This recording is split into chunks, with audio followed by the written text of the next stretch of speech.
Hello issue, আজকে 25শে জানুয়ারি, আজকে তোমার রিসেপশন ডেট একদিন পিছিয়ে গেছে। তো 22 তারিখের রিভিউ তো তুমি আমাকে মেসেজে দিয়েছিলে, আজকে একবার ভিডিওতে লাইভ বলে দাও তো তোমার কেমন এক্সপিরিয়েন্স ছিল। আচ্ছা, আমি ইউটিউবে একটা ভিডিও দেখে আচ্ছা একটা ব্লগারের আচ্ছা। ব্রাইডাল ভিডিও উনি শ্যুট করেছিলেন, তো সেটা দেখে আমার ওনাকে ভালো লাগে।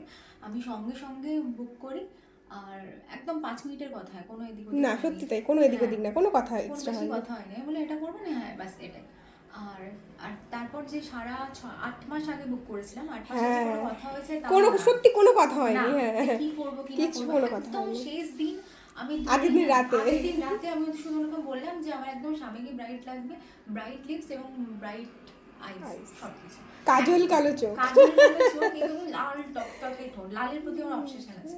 এবং চুলটা কোনো রকম কিছু অ্যাডভান্স হেয়ার স্টাইল না, কোনো লাইন্স না, কিচ্ছু না, খুব বেশি বাফ না, এক্স্যাক্টলি যেটা বলেছিলাম উনি এক্স্যাক্টলি সেটাই করেছেন। আমার এয়ার ব্রাশ মেকআপ ছিল। পরের দিন আমার রাত্রি 8টায় আমি এখানে এসে পৌঁছেছি আমার শ্বশুর বাড়িতে, একদম অ্যাজ ইট ইজ ইনট্যাক্ট ছিল। আমি প্রচুর কেঁদেছি, উনি যখন মেকআপ করছিলেন তখনও হ্যাঁ কেঁদেছি। তখন থেকে হ্যাঁ, উনি তখনই ভয় পাচ্ছিলেন, তার পরের দিনও মানে বিয়ে করতে করতেও কেঁদেছি, তার পরের দিনও কেঁদেছি, বাট অ্যাজ ইট ইজ ছিল। মানে 24 আওয়ার্সের ওপর চলে গেছিলো, কারণ মেকআপটা আমার শেষ হয়ে গেছিলো মোটামুটি 6টার মধ্যে, তুমি 8টায় পরের দিন মেকআপ রিমুভ করেছো। তাহলে বলো আজকে কি চাইছো বলো। আজকে ও আজকে তুমি এইচডি বুক করো আবার এয়ার ব্রাশে ফিরে এসছো। বিকজ আগের দিন গ্লো গ্লো দেখি। আচ্ছা বলো আজকে কি লুক চাইছো। আজকে আপনারই উপর আমি, বাট নোটস কিছু চাইছি না, নিউজ আচ্ছা। আমি কিছু একদম পছন্দ করি না, যা হবে সব কিছু ব্রাইটের উপর, ঠিক আছে। আমার smoky I R dark lips, dark lips. ঠিক আছে। আজকে দেখা যাক কিরকম লাগে তোমাকে, চলো। সো এই হচ্ছে আজকে রিসেপশনের ফাইনাল লুকও বলার জন্য ভীষণ উদ্গ্রীব। তো হ্যাঁ, তো বলো।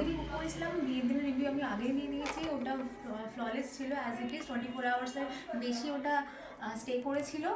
আর আজকেরটা তো দেখাই যাচ্ছে, রিভিউটা আপনারাই দেবেন। আমার ভীষণ ভালো লাগছে। আর আমি যেরকম চেয়েছিলাম অনেকটা ওনার উপর ছেড়েছিলাম, উনি যেরকম করে দিয়েছেন আমার ভীষণ পছন্দ হয়েছে। এটাও এয়ার ব্রাশ, আমার ভীষণ ভীষণ ভালো লাগে। Thank you so much. একটু আইটা ক্লোজ করবে, দেখো একটু পিছনটা ঘুরে যেত, তোমার চুলটা একটু দেখাই, তোমার এত সুন্দর চুল, দেখো পুরো চুলটাকে ওপেন রেখেছি, ব্যাস পুরোটা ঘুরে যাও।